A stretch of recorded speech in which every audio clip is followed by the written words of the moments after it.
Hallo, in diesem Video zeigen wir Ihnen, wie Sie eine Straßenliste Ihres Care-Bezirks erstellen, in der zusätzlich auch der Regionalschlüssel ausgegeben wird.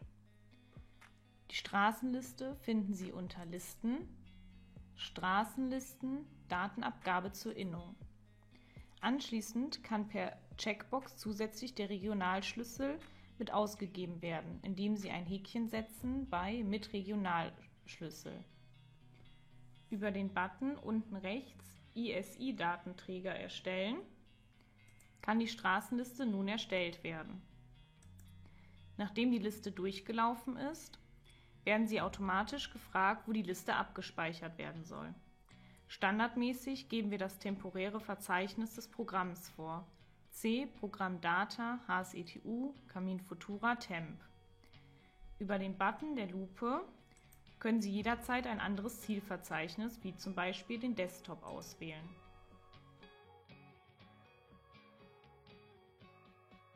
Nach Bestätigung des Speicherorts wird die Straßenliste erstellt.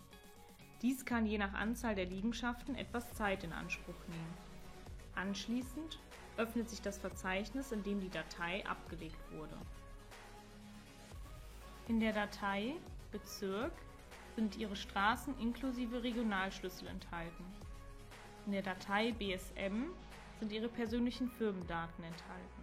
Für den Fall, dass die Straßenliste im Excel-Format abgegeben werden muss, gehen Sie bitte über Funktionen als CSV-Datei abspeichern.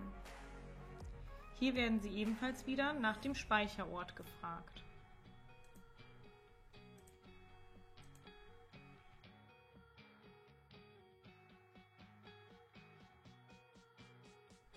CSV-Dateien werden grundsätzlich immer unter dem Namen Liste.csv abgespeichert und können bei Bedarf umbenannt werden.